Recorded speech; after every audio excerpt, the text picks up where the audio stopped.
Hello everybody and welcome to BroomWagon. You will not get there on a road bike. This season has been the season of the finale. I have been accomplishing so many goals that I have been chasing. Goals and dreams that I have been chasing since my first episode of any podcast, of the Spin Cake as well. And it has been amazing. And this time is another one of those. I'm going to tell all the story during the episode. But for now, I can tell you that finally I got to have on this podcast people related to the amazing community of the single speed cyclocross. And it's not only that, I'm interviewing today Chelli and Renee from the World Championship of Single Speed Cyclocross. That's incredible. I can't really wait for you to listen to this podcast. But first of everything, let's go into the nitty-gritty duty, as usual, of the beginning of the episode. So we need to say that if you like this podcast, please consider subscribing to any of your podcast provider of choice. As well, if you want, the most important thing for me is share it with your people. Something direct, email, message, whatever it is really good. Or just share it on your social media. It's also great. Also because social media is what made this episode happen.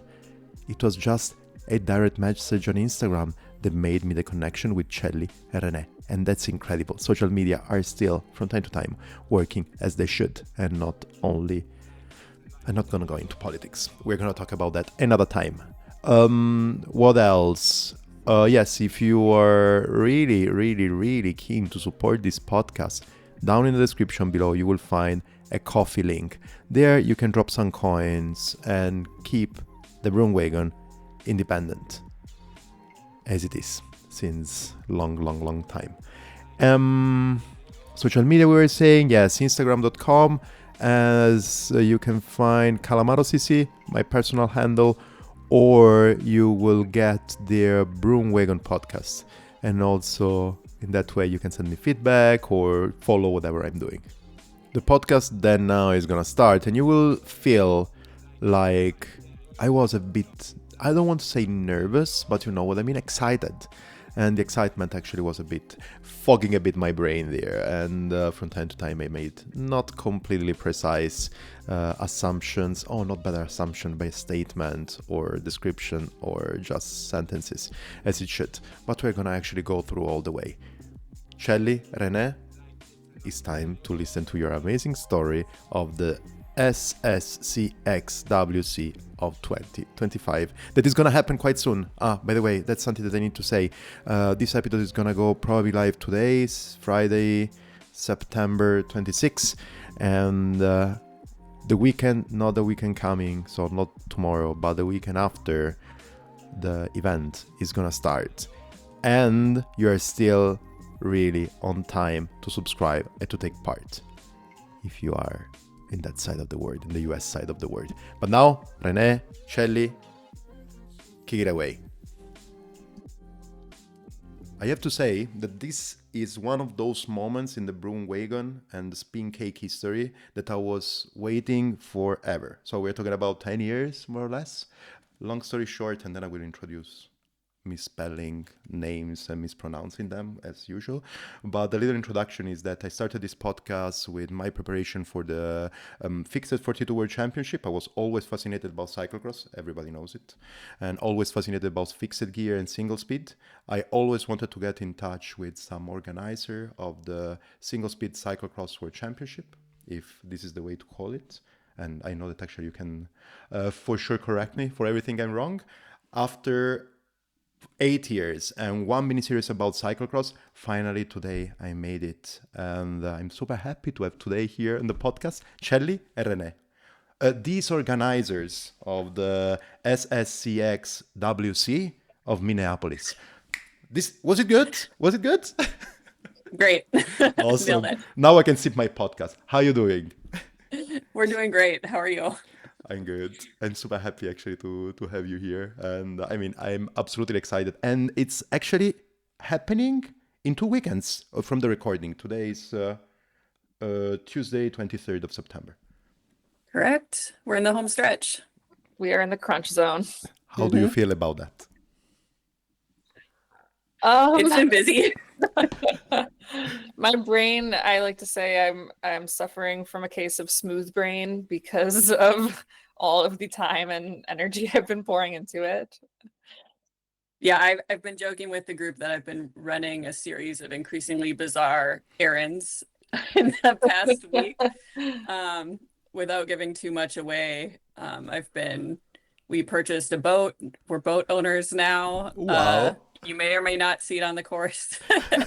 In addition to other mysterious items that will appear on the course.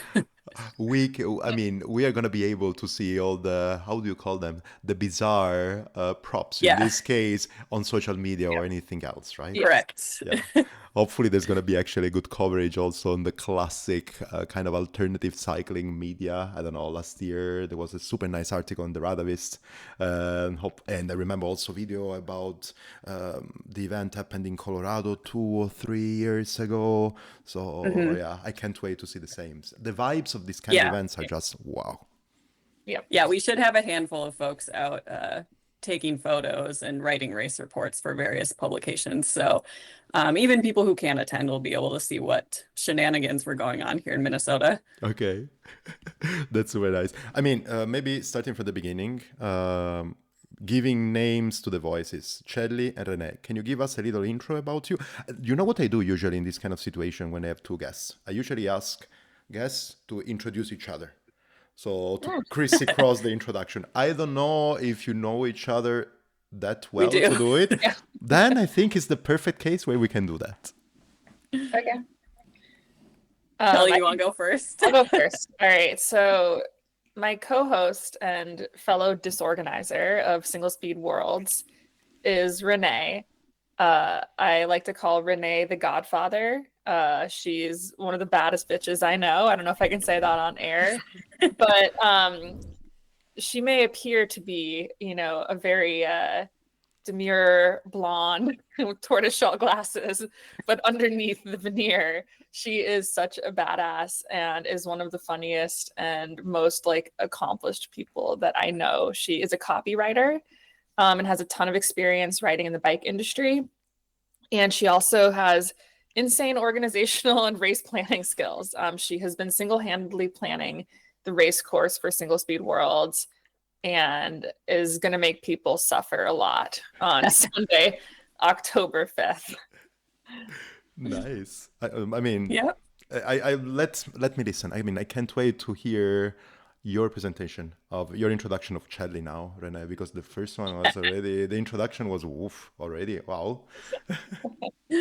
All right. So with me here, we have Chelli, originally from Wisconsin, now in Minneapolis here with us. She is the reason why we're hosting Single Speed World Champs here in Minneapolis. She attended last year in Madison and won a cheese curd eating contest. I believe there was some throwing up involved at the end. So anyway, she came back after that cheese curd eating contest and recruited 3 of her closest, single speed cyclocross allies here in the community, and has sort of just been the coach, game plan manager, overall organizer, checklist creator for all of us, just keeping everything on the rails, keeping us all on track, and making sure this event is going to be really, really fun. And also head honcho party gal in partnership with our other disorganizer, Nikki. Yeah, super, super nice. Chelli, I need to ask you a question that is completely off topic. Is that book behind you, Infinite Jest? Yes, there is Infinite Jest behind my head, and I've actually never read it because too many dudes who loved David Foster Wallace completely ruined his writing style by writing bad imitations of it. I have a creative writing background actually, so I've been overexposed to David Foster Wallace stuff. And yeah, it's completely turned me off from the original. Okay, okay, yeah. I mean, that book over there represents one of the worst nightmares, I think, because it took me so long to read it, and I still dream about some. I Oh mean, for God. who didn't read it, and I don't know. But actually, the point is that it opens so many brackets here and there, and so many words and so many scenarios that some of the part of that book still. I have to say that I still dream about some of that book, It and. sounds like kind of like traumatic yet memorable experience you got from Infinite Jest is very similar to what people will get from Single Speed Worlds. Okay, that's good. Get back on track. But that's why actually I wanted to make the comparison because this was the book actually that I was reading as well when I started this podcast. So now we're getting back here to Infinite Jest, talking about single Circle. speed. So it's a full loop. And I mean, I want to start completely dropping the cards of my topics that I prepared. But can you? I mean, talk to me as I don't know anything about single speed words because at the end of the day, that's what it is. But you were talking about that in order to be the next organizer, the organizer of the next single speed words, there is a competition involved. So it's not only that you can say, okay, I want to do it next year, let's vote. Like I think this is the way of the how was it called? The Courier World Championship. You just go there is a vote, all the couriers do it, and blah, blah, blah.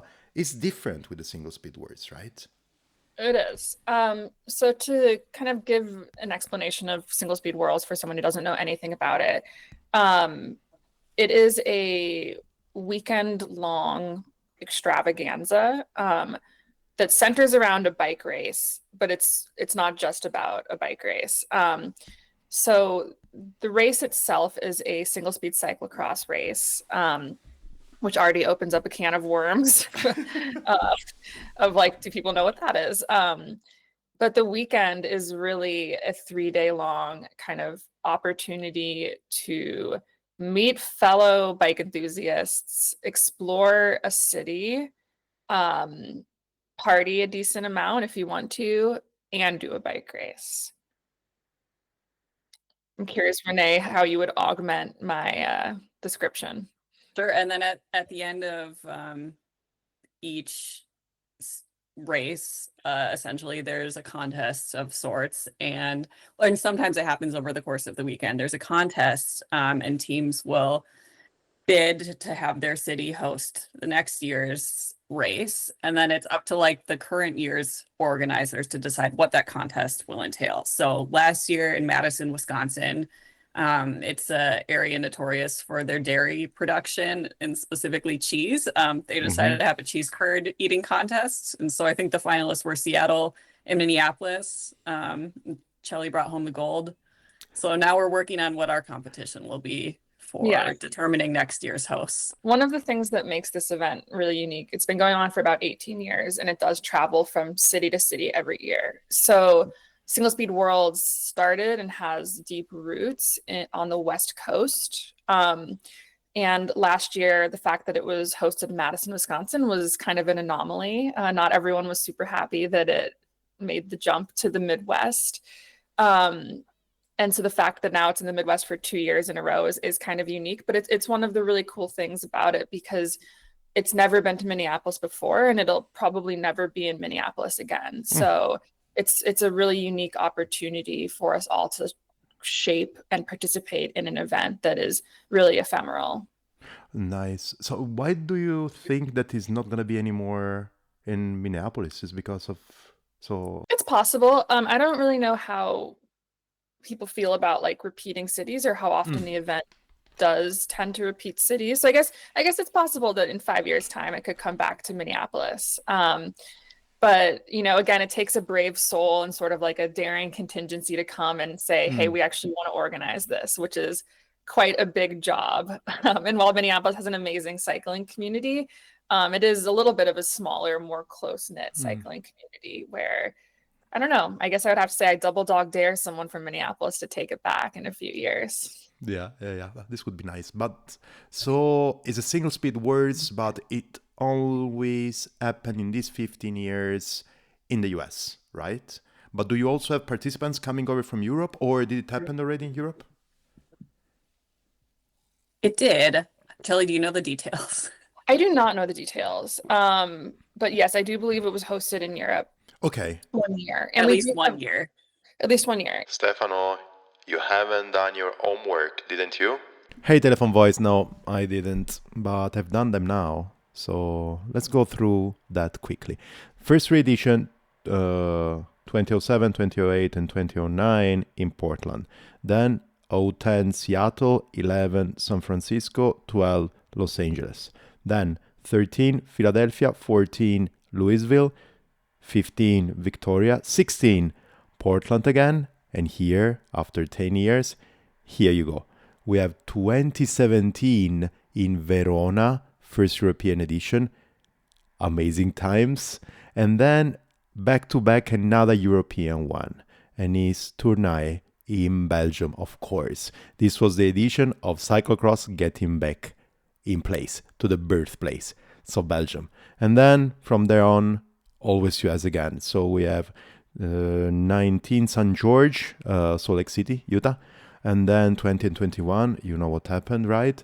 Then Durango, Colorado was 22. Santa Cruz, everybody saw that. I mean, 22, there was an amazing video. You will find it on YouTube. Go and check it out. 23, Santa Cruz, you're going to see so many videos about that.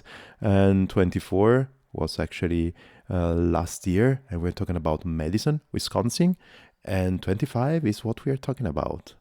How was it, telephone voice? It's a good research, but next time, come prepared. And we do have some folks from Europe coming over, which is really exciting. Mhm. Someone promised actually to bring us a bottle of, I believe, like Norwegian alcohol. So looking forward to that. Nice. Let's start talking now about, and then we're gonna go deep into other topics, but the disorganizers team itself. So can you tell us more about the whole team that is making this event happen in 10 days time? Sure. Let's start with Nikki. So one of our co-disorganizers, Nikki, is a local crusher. She is a bike messenger for much of her career, based out of Chicago. She's also been based out of Portland. Spent a lot, or Seattle, sorry, yeah, Seattle. Also Minneapolis, where she currently lives and races here with us. We've all raced with her for, I don't know, probably at least 10 years at this point. We've all raced track together at our local velodrome.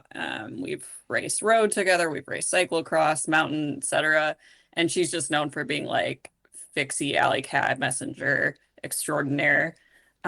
Really, really well connected in like the bike messenger community and just knows how to throw like absolutely epic events. So she's come in super clutch in terms of like troubleshooting, helping us with logistics, predicting things that like we never could have foreseen. She knows how to throw a party and knows how to throw a weekend. I feel like I got to know Nikki. I've known Nikki. I've lived in Minneapolis for about 8 years and met Nikki shortly after I moved here when I started racing at the velodrome. But I feel like I really got to know her over cyclocross. And I feel like I actually, my image that comes to mind when I think of first getting to know Nikki is of her butt, because she was biking away from me on cyclocross courses so quickly. And I was always trying to chase her down and failing. So yeah, she's a real crusher on the bike and off. And she also has, like, as Renee said, really deep roots in like the mess scene, and has helped plan and been involved in Super Bowl before, which is a really unique Minneapolis alley cat race that happens every Super Bowl season, where people are biking around in the snow and often slamming a lot of beers as a part of that. So Nikki's an incredible asset to the team. Nice. Nice. And then we also have Cadence, who comes to Minneapolis by way of Texas. They're also an incredible organizer. They have deep roots in like, let's see. I mean, they race all disciplines along with Chelli and I, or like have raced all disciplines, track, cyclocross, road, etc. And we've all again been racing together for the better part of a decade. Does alley cats, knows a lot about like urban planning, bike infrastructure, also really organized, great at logistics. and just another wonderful person to have on the team to help us execute all of the endless details that go into planning a 3 to 4 day long bike event for a couple hundred folks. Yeah, Cadence and I go way back. We raced together on Corpse Wheel Racing at the Velodrome in Blaine. We're now part of Hand Up Racing, a dirt cycling team, as is Renee. And so we've been racing together for a really long time. Any cute graphic you see on the Single Speed World social media was most likely designed and created by Cadence. Nice. So it's a team of 4 then. It's Yeah. the 4 of you. Nice. And this is the first year it's been all women and non-binary organizers for Single Speed World Champs. Yeah. So to put the picture together, because that's another topic that is super, super interesting. If I can describe, let's me put it in this way, and I'm open to be actually shushed after the second word. But if I can describe the single speed words, so the single speed cyclocross world championship is a weekender of party, riding on track, meeting people, inclusivity with some booze involved. Does it work? We're going to find out. Usually. Yeah. Yeah, I mean, I think that sums up most of it. I think one thing we've talked about kind of as a community and as a group several times is like, yes, it is a party. Yes, there's lots of beer. We've ensured there's lots of beer. We know about it. We've designed it and the logo and named it and whatnot. But it's also going to be a great time if you don't imbibe. We'll have plenty of non-alcoholic options. Yeah. You don't need a drink to have a great time at Yeah. Single Speed. So yeah, we want to make it an inclusive environment for everything, but it is certainly, a kind of rowdy, debaucherous weekend. It's not like a regular cyclocross race for sure. Yeah. Yeah, I think it will be rowdy whether you choose to drink alcohol or Right. not. The party is going to be fun anyways, and also the riding and also everything around it. Exactly. Completely. Yeah. Exactly. Absolutely. Let's go a bit more then into a bit more the details, and maybe if I can ask you actually a bit more the community around the single speeds cyclocross weekend. How, as you know, if you know, how did everything came together? Because I think that these are some of the most, I don't know, but for sure interesting things that you can do in cycling. I mean, cyclocross, again, is one of my favorite disciplines itself because it's a circuit. You can check everything. This being a circuit, also all the people that are, all the audience is close together. So it's easy to party. Even if you go to a regular cyclocross in Belgium event, you know that actually there is going to be a party. But then it's on single speed, thing that makes everything from one side a bit more tactical and strategic, but from the other side also easier to fuck up. So makes everything, shuffles everything straight away and makes everything a bit more fun. So single speed, riding, cyclocross, plus having a community that anyways is going to be happy to take part to a party. And how everything happened. So you were telling me before that actually this is an event that is taking place. This is going to be around 13, 14 years, right? That everything happened. How everything came together? What was the idea, if you know? I mean, the main reason that Single Speed Cyclocross World Champs was created was because the UCI already had Single Speed World Cup. And that is, a series, there's multiple World Cups every year. And then the winner of that series ends up being the champion, the world champion. But that's just geared bikes. The UCI doesn't do single speed racing in that way. And so it kind of started, I think, as a response to that. And it's sort of a joke on we have the World Cup over here, but we have the World Championship over here. And it's, we put this word world in it when maybe a couple international folks show up each year, not to downplay their contributions, and we love them very much, but it really is like a US by and large event, but we just like to throw the word world in there to, I don't know, maybe prod at the UCI a little bit. all their silly rules about sock heights and handlebar widths, and we're just running the goofiest bikes you've ever seen.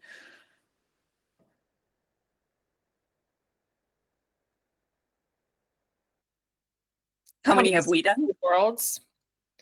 So I only went to just the one in Madison. So I actually had not heard of this event until last summer, when I was in Madison on a ride and was hanging out with a friend, Keely, and she mentioned she was helping to organize single speed cyclocross world championships, and it was happening in Madison. And I really like riding single speed. I really like cyclocross. She made it sound like a great time, and I knew that she could throw a good weekend. So I signed up. So I'm very much aware of like my status in this scene as a newcomer.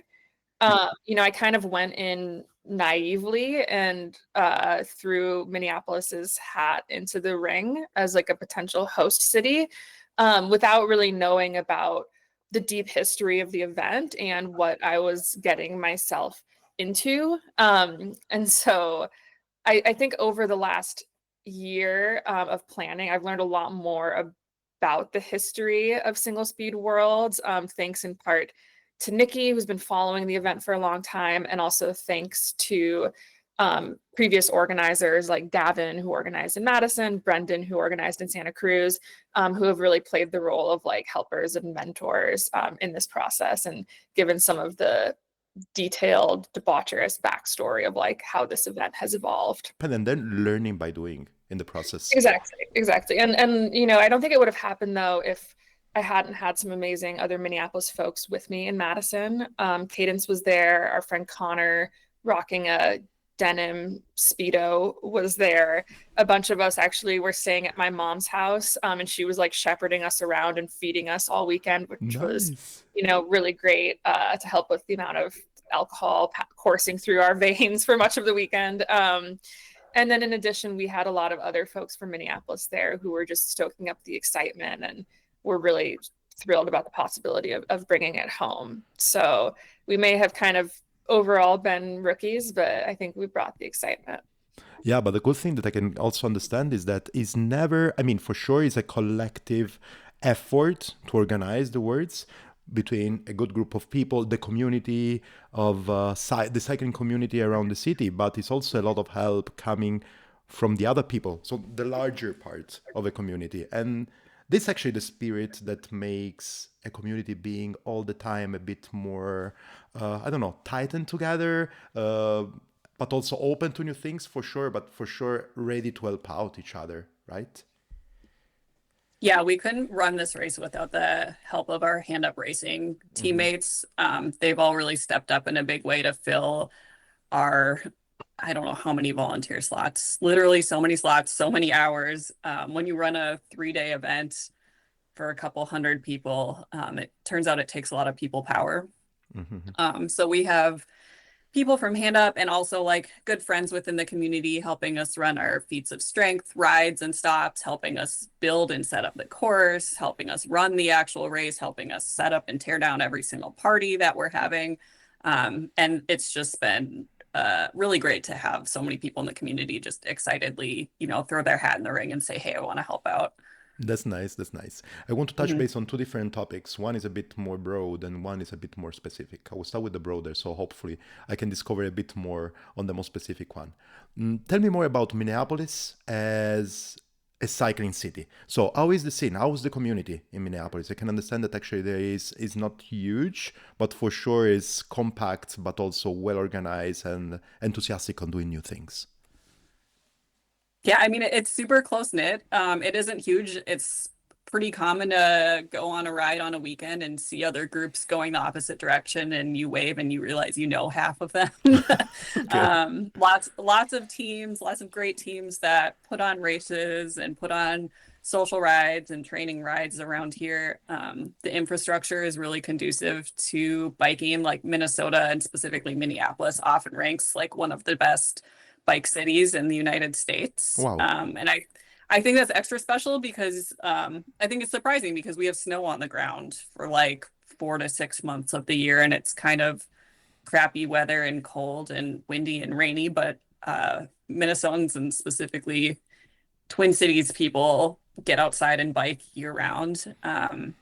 It's sort of the birthplace of fat biking and also gravel biking. And we have some really legendary events that have sort of like lit the flame of different genres of cycling, like El Monzo, which is in southern Minnesota, kind of inspired gravel cycling. Chelli already mentioned Super Bowl, which is like a really legendary alley cat race that's been going on for years and years, based here out of Minnesota. And it's just, yeah, I think it's a really great community. We used to have a velodrome. We don't anymore. What We used happened to to the have a velodrome? really great track cycling scene. What happened It to the was torn velodrome? down. It was torn down. Oh Turns out when no. you build a wooden velodrome Although, outdoors in Minnesota, it doesn't last forever. So, Yeah. so Okay, it was okay. torn down. But yeah, we all know each other. We all race. We all have a good time. I think people are going to be pleasantly surprised by our Minneapolis charm, Yeah. um, yeah, I was and looking just for how bikeable the city is. I was Yeah. looking for the boards from the velodrome that were salvaged that No. I Oh yeah, yeah. yeah, A lot of people I have like can't wood. find them. They're around here somewhere. But yeah, Minneapolis is a great bike city. I think Minneapolis is a really underrated city. Mm-hmm. So I grew up on the East Coast originally, and then moved to Madison, Wisconsin with my family, and then went to college and lived back on the East Coast before I moved to Minneapolis 8 years ago. And when I moved here with my shitty Trek hybrid bike. I only had one bike at the time and always enjoyed cycling. But I sort of met someone who randomly said, oh, like, I'm on a track cycling team and like we're looking for new team members right now. Do you want to join? And I just was like, sure, I'll fill out a Google form, and then ended up kind of accidentally joining a track cycling team, started racing on the velodrome, and pretty much like did terribly and lost like every race that first summer. But it was so fun. And I just was like, wow, like every Thursday night I'm going to this, velodrome to race, and the same people are showing up like week after week. And like they all seem to know each other and they're all hanging out. And that was sort of how I became exposed to the bike community. And then I started hearing about cyclocross, and I was like, what's cyclocross? And I think I like literally asked Risa, who was one of the world champs last year in Madison, like, Risa, what is cyclocross? And Risa was like, it's the dumbest thing you can do on a bike. And I was like, all right, I got to try this. So I applied for a scholarship from Coachella, now known as Team Recess, Mm-hmm. to like help local FTWs like try cyclocross. Someone actually gave me a cyclocross bike for free. Shout out to Jill. And so it was like I felt like the Minneapolis community just sort of like rise up to meet me. It's like, if you want to get into biking and you put that out there, like people will help you. People will give you their old kits. People will like, bring you to a cross clinic. People will usher you through it. And then I started working at Behind Bars Bicycle Shop, which is like another sort of pillar of the community and a sponsor of our event. And started working with them and Hand Up, the team, to organize weekly group rides. So Renee and Cadence and I are on Hand Up Racing, and every Thursday from April to August, Hand Up organizes a social ride that leaves from Behind Bars and ends at Bauhaus Brew Labs, our beer sponsor. And so that's just like, those are open to anyone who wants to come. Like I know people who like met their significant other on the social rides. Wow. Like so many friendships, so many beautiful memories have come out of those social rides. And there are so many social rides happening in the Twin Cities. So whether you want to go fast or slow or ride dirt or road or do an all women's ride or an open ride, you can pretty much find it here in Minneapolis. The community is really, really active, and in my experience has been really welcoming. Nice. Sounds quite dreamy, quite nice. I mean, it's a super amazing description. Really, I don't know. I feel like I would love to jump on a flight now and come over to ride with you a bit. Come over, Stefano. Exactly. I'll make the pasta. Yeah, that's perfect. Yeah. Or I can do pasta. You can actually just drive me around. It's Perfect. I mean, driving that means we can just ride the bike around. I mean, take me outside of the kitchen, and then I will be lost forever. It's the other question that I have, still talking about Minneapolis, but then a bit more in specific, is whatever you can give away, you can do it. Otherwise, what you have to keep secret, you can keep it secret. But how is gonna look like? So what do you think is gonna be special, peculiar, amazing in the Minneapolis single speed world champs that was not in the other ones? Or, I mean, you know what I mean. Chelli, do you want to just walk through our schedule? Yeah, sure. Love it.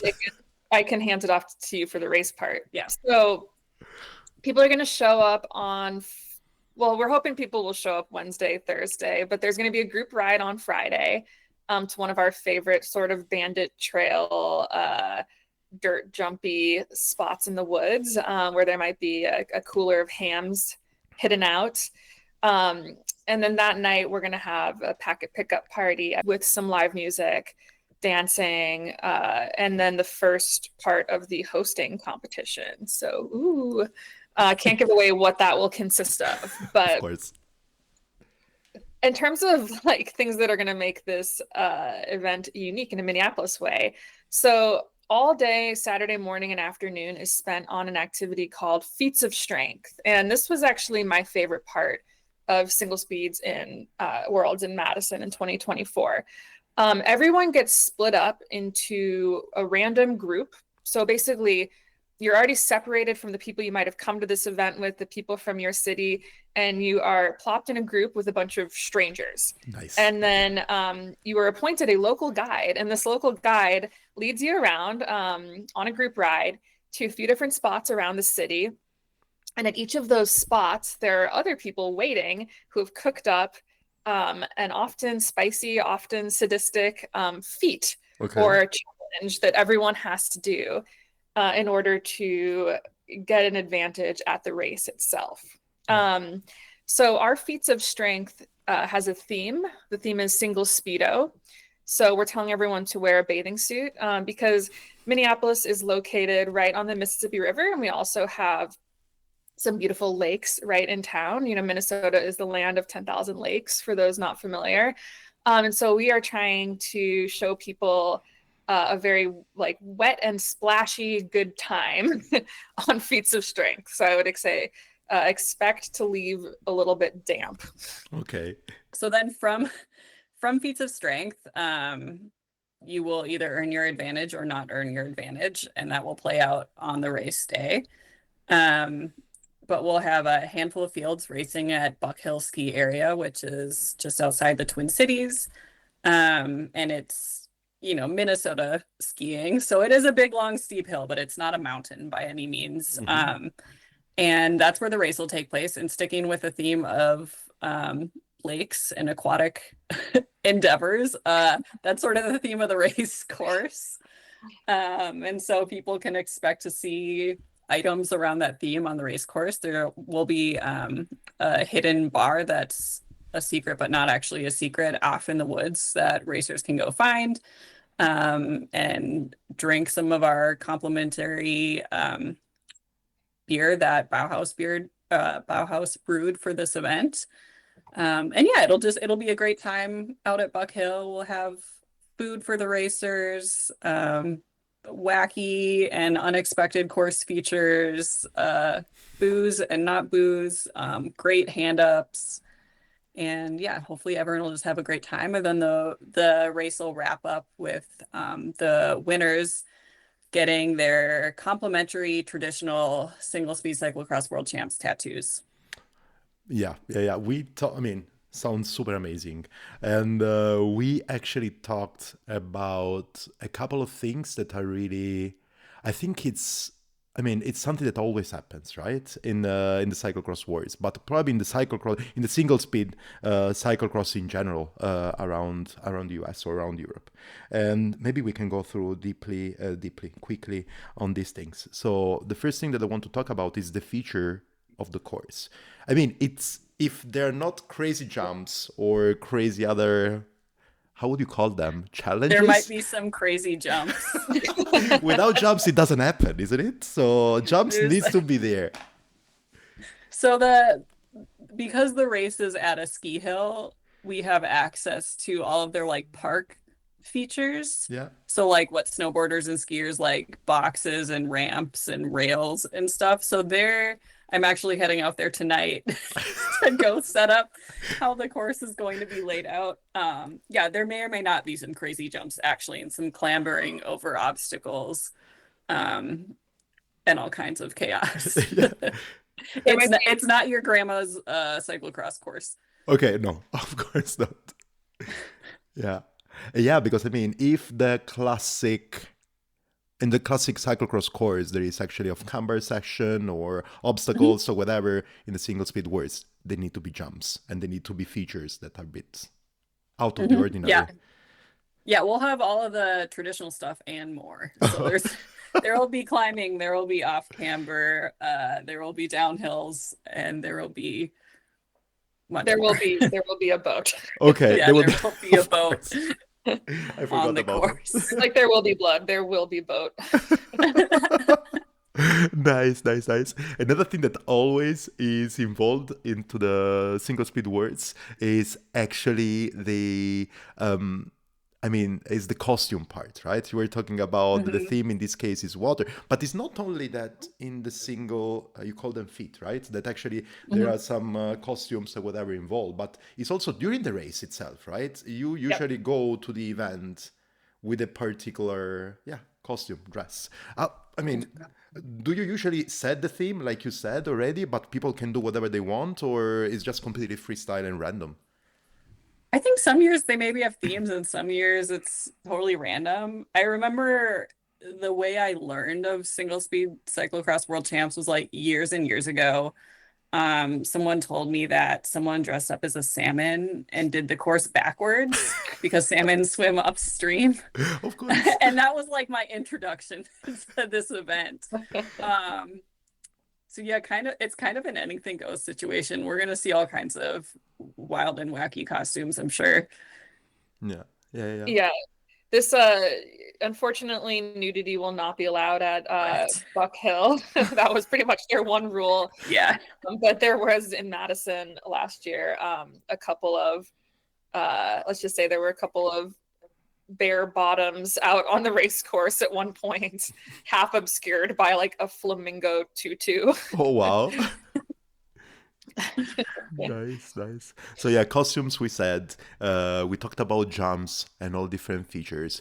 Another thing is actually the tattoo part. I mean, that's another staple that is always there, right? Something like how does it work actually? The winner for sure get a tattoo, right? Yeah, last year at the start line, Gavin, who was the Madison organizer, said, if you do not want a tattoo, do not win this race. Okay. Like let someone pass you. Okay. That's how serious the tattoo tradition is. Okay. But everybody can get a tattoo anyways. Only the winner. Only the winners get the single speed like champ tattoo. Okay. And that's given to them for free as a gift.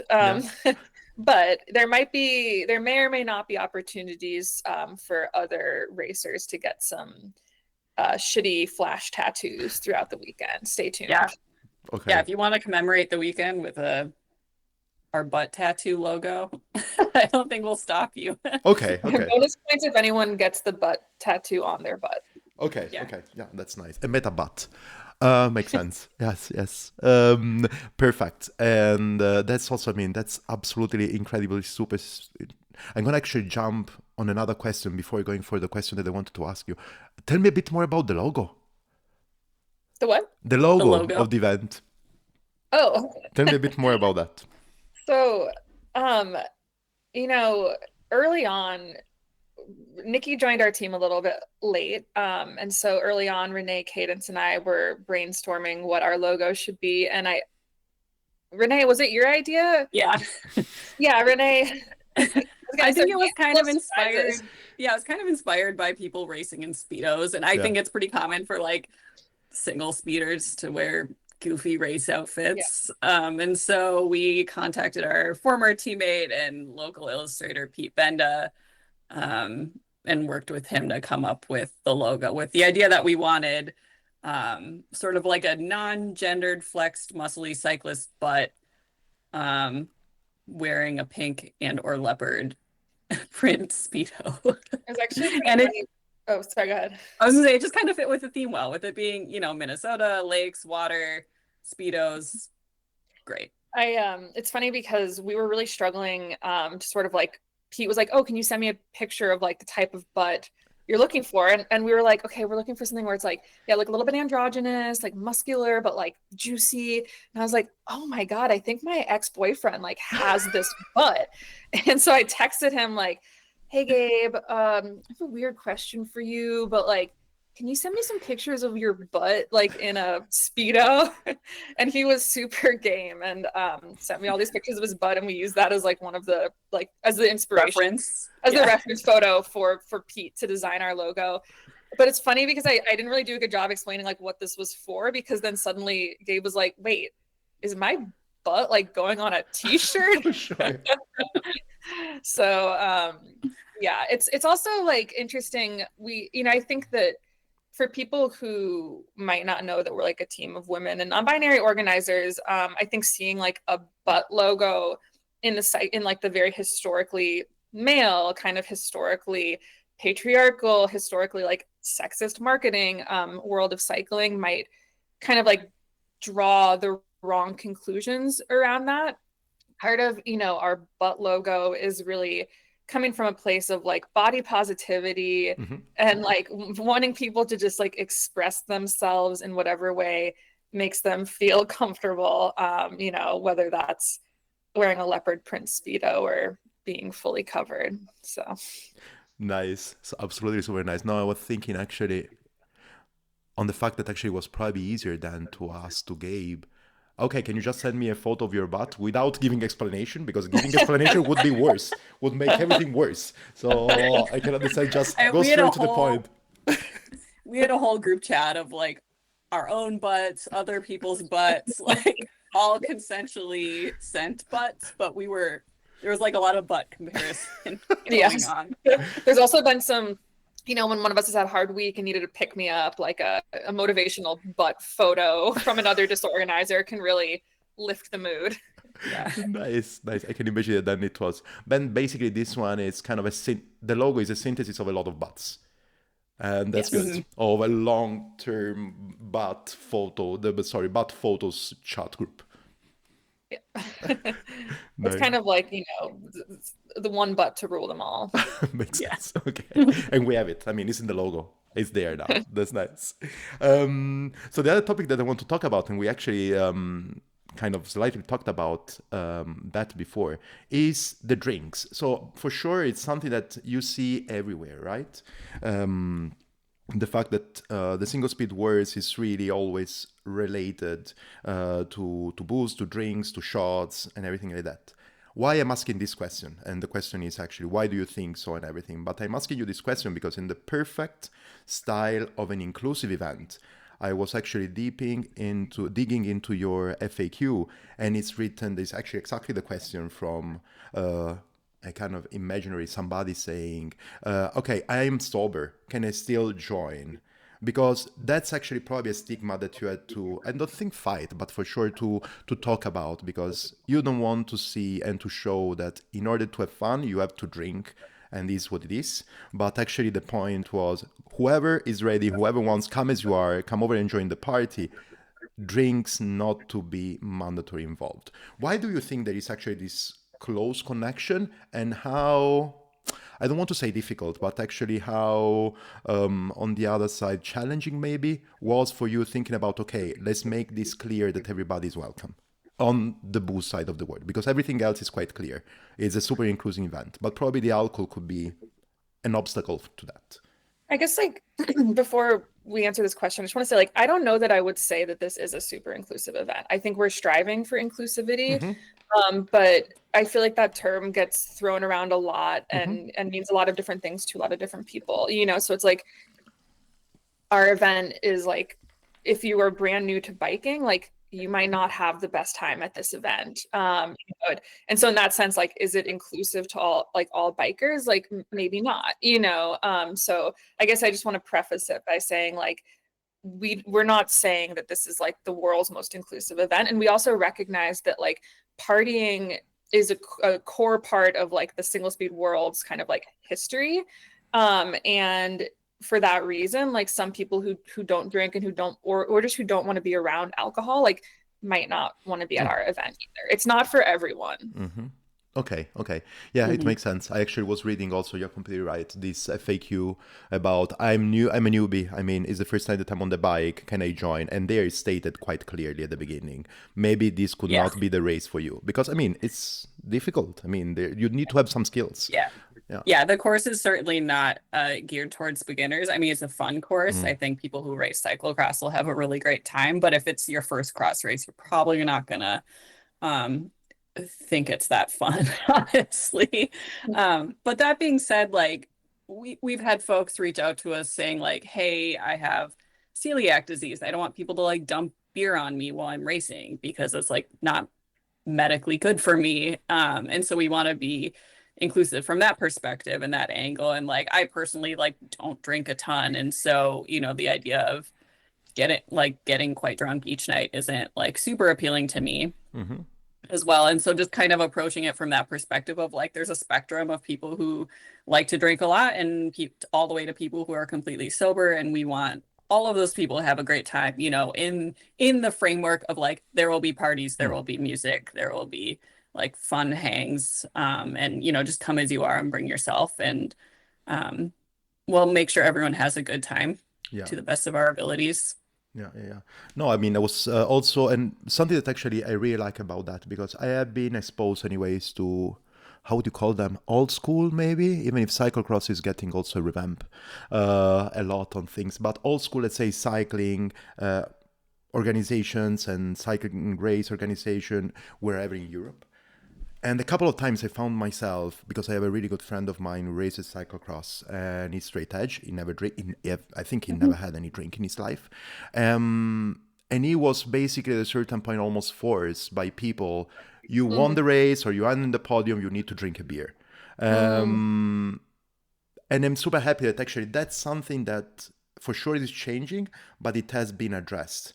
So even just, in my opinion, mentioning the fact that it's not mandatory to drink, and as well, also in the same FAQ that you wrote, something written there, if you see somebody that doesn't want to drink, you don't have to ask another question. If it's no, it's a no. That's super important, because, I mean, it's good actually understanding that, okay, partying is partying, having fun is having fun. Whoever can have fun in the way that they want, but nobody forces anybody to do anything else. And we'll have plenty of alternatives for people who don't drink. We have, if you don't want to take a disgusting shot, you can take equally disgusting shot of pickle juice, for example. We'll find creative non-alcoholic ways to still ensure you have a great time. And then along those same lines, one of our headline sponsors, Bauhaus Brew Labs, makes some really excellent non-alcoholic beer. And so they have a beer called N-A-H, like no thanks. That's really tasty. Folks will have a chance to try it at our Friday night packet pickup party.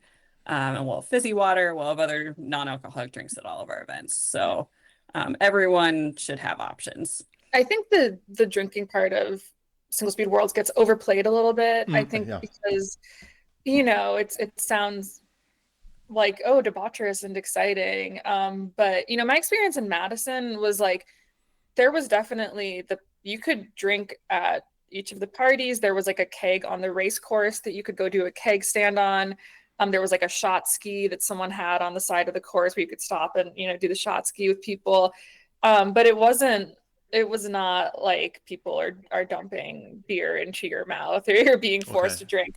I would love it if people didn't get sloppy drunk at our event. You know, I think if you want to have some beers and have a good time, great. But like, yeah, I would prefer if people aren't like blackout drunk at our race course. Makes sense. Makes a lot of sense. I have the last two questions actually to you. And one is, that's something that I don't know. So really there it's something that actually can be completely wrong. But usually the organizers don't participate actively riding to the event, right? Or are you going to have some time to do it? We will. You will participate. Yeah, I don't know how it's gone in the past always, but I've always felt like with our event, like anyone who wants to race should be able to race. And I believe that Nikki, Cadence, Renee, and I will all be racing on Sunday. That's nice. So I want to just ask if you can give it away again. Two things. The color of your bikes, of the bike that you're using, and on the other side, if you're going to have a costume, what is going to be? Hold on, let me go grab my bike. It's like right around the corner here. Yeah, I love it. I mean, usually the question that I usually always ask is how many bicycles do you have? But in this case, what special bike you are going to have for this event? So, yeah. While Renee is grabbing her bike, I can say my friend Brendan, who was the organizer of Single Speed Worlds in Santa Cruz in 2023, is an amateur frame builder. His brand is called Oncorhynchus, and he actually built me a single speed cyclocross bike that I'll be Nice. riding at the event. It is like neon sparkly pink and has a custom cheetah print painted fork. So I'm Wow. very, very excited to ride that bike at Single Speed Worlds. Nice. This is my bike. Okay. It's an all city nature boy. It's all blinged out with a pink Chris King headset, hubs, bottom bracket.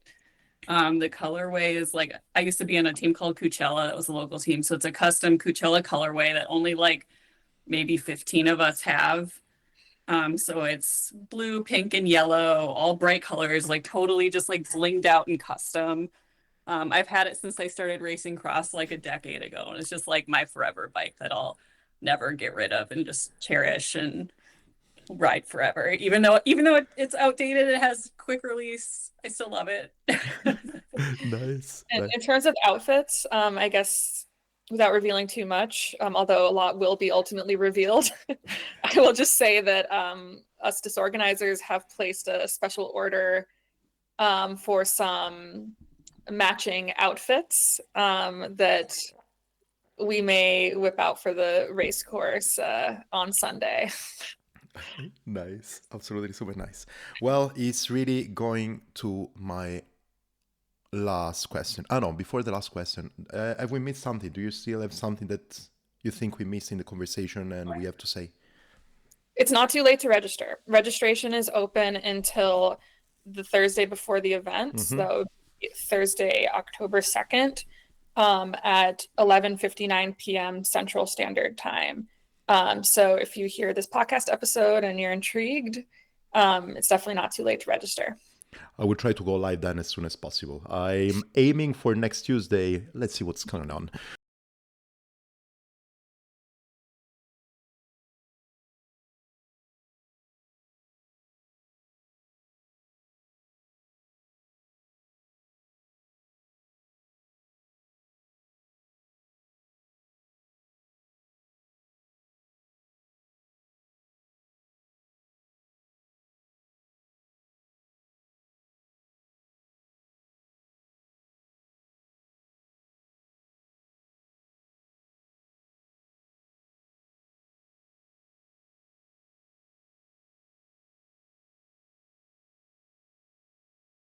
And now, people, Stefano was quicker in editing, mixing, and do all the shebang with this. It's Friday, and you have a full week to sign up for the event. But that's great. So my last question actually is, where can we have a look to everything that will happen during the weekend? So where everything is going to be documented, or if we're still missing some information, where we can find them, where we can find all the juicy kind of news, images, stories mainly. I'd encourage everyone to check out our website. It's very 90s-tastic, www.sscxwc.bike. And in addition, people can follow us on Instagram. That's probably your best bet for updates. Our handle is SSCXWC 2025 MPLS. Perfect. And then from there, I can't wait actually to check all the updates, the news, the stories, photos, and everything like that. Chelli, Renee, thanks a lot. You really, as I was telling you, you really brought me in a dimension that I can't wait. I would love to join actually this afternoon for me. So it was super incredible, super nice. We had a super good deep dive into community and community stories, fun, everything around that, bikes, of course. So Yeah, thank you so much for inviting us and for highlighting our event. We hope some more folks out of Europe will come make our way to maybe our race or maybe next year's race, and maybe it'll hop across the pond again soon. Yeah, maybe something that we can actually think about. I'm just dropping it here because it just arrived into my mind, just because my sleep deprived brain, that's how it works. Maybe we can even have a talk, maybe in 3, 4, 5 weeks time on a retrospective on how was it, if you would be. Sure. So Yeah, in that yeah. ways, If my brain damage has, eased up by then, I'd be happy to. that's perfect. Let's talk again, and maybe actually we can make this happen. I would love to, so to know a bit more the backstories of everything. Great. Renee, Chelli, really, thanks a lot for being on the BroomWagon, and yeah, best of luck for the event. Thank you. Bye. Chelli, Renee, it was incredible. Thanks a lot for bringing me into the magic world of the single speed cyclocross, a discipline into the cyclocross big scene that I've never dipped my toe in. And well, it's incredible. It's super nice. It's super great that we got to have. And it was also super great the fact that I could make it live 1 week before the real event to come. I hope it worked and it helped. And I really hope as well that if somebody of you people is around Minneapolis next week, well, it makes sense for you to check out the social media of the SSCXWC 2025 MPLS Minneapolis, and check it out and have a look. And if you can still sign up, please do it and mention the BroomWagon Podcast. This would be awesome. What else? Nothing else. Let's talk soon again. Remember, if you like this episode, share, subscribe, do whatever you want to do on your podcast provider of choice. And as well, Calamaro CC BroomWagon Podcast on Instagram. If you want to get in touch, give feedback, do whatever you want with me, your host, Stefano, aka Calamaro. And as well, remember, down there in the description below, you're going to find a coffee link. If you want to drop some coins, the independency of this podcast appreciates you even more.